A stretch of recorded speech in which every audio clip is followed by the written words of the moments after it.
त्यामुळे फडणवीसांच्या मुख्यमंत्रीपदाचा मार्ग अगदी स्पष्टपणे मोकळा झालेला आहे। आमच्यासाठी मोदी शहांचा निर्णय अंतिम असेल असं देखील शिंदे बोललेत।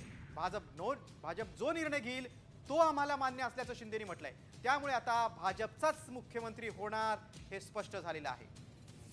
मोदी शहांचा निर्णय माझ्यासाठी अंतिम असेल असं ते बोललेच। सत्ता स्थापनेला माझ्यामुळे अडचण येणार नाही असं देखील शिंदेनी स्पष्ट केलंय। आदरणीय प्रधानमंत्री मोदी साहेबांना मी फोन केला होता। मी त्यांना फोन करून सांगितलं की सरकार बनवताना तुम्हाला निर्णय घेताना कुठलं काही असं अडचणीचं आहे किंवा अडचण आहे माझ्यामुळे किंवा आणखी कुणामुळे हे कधी मनात आणू नका।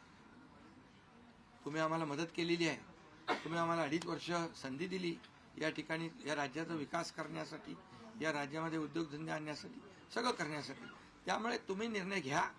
तुम्ही तुमचा निर्णय जो आहे तो निर्णय एक बाबा महायुतीचे म्हणजे प्रमुख म्हणून की बाबा एनडीए आमचे एनडीए देशामध्ये एनडीए आणि महाराष्ट्रात महायुती, त्यामुळे तुम्ही घेतलेला निर्णय हा जसा भारतीय जनता पक्षासाठी असा जसा अंतिम असतो तसा आम्हालाही तो अंतिम आहे।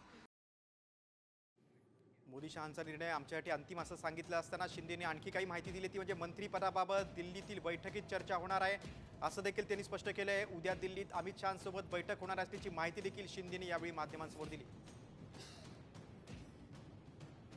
उद्या आमची बैठक आहे, त्या बैठकीमध्ये तिन्ही पक्षाची बैठक आहे दिल्लीला अमित भाईंच्या समोर। त्यामुळे सगळं त्या ठिकाणी चर्चा होईल आणि चर्चा होईल आणि त्यामध्ये निर्णय होईल।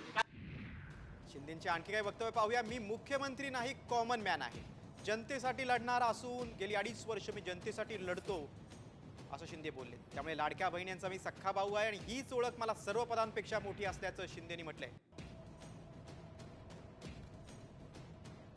आणि एक पायाला भिंगरी लावून जसे कार्यकर्ते काम करतात, एक साधा कार्यकर्ता म्हणून काम करतो त्याप्रमाणे मी काम केलं। मी कालही कार्यकर्ता म्हणून काम करत होतो, आजही कार्यकर्ता म्हणून आणि उद्याही कार्यकर्ता म्हणून काम करतो। तर मी स्वतःला एक मुख्यमंत्री म्हणून कधीच समजलो नाही। मी एक कॉमन मॅन म्हणून काम केलं। मुख्यमंत्री सीएम म्हणजे कॉमन मॅन अशी माझी धारणा, आणि त्या कॉमन मॅनच्या धारणेमुळे मला कॉमन मॅन मध्ये जाताना कुठलाही प्रोटोकॉल कुठलाही अडथळा येत नव्हता। लाडकी बहिणीचा लाडका भाऊ ही ओळख माझी निर्माण झाली, सक्का लाडका भाऊ। आता बाकी ज्यांनी विरोध केला ते सावत्र भाऊ झाले, पण मी सांगितलं सावत्र भावांना तुम्ही लक्षात ठेवा बरोबर, आणि ते बरोबर बहिणींनी लक्षात ठेवलं आणि पूर्णपणे लाडक्या भावाची एक ओळख निर्माण झाली। ती ओळख मला सर्व पदांपेक्षा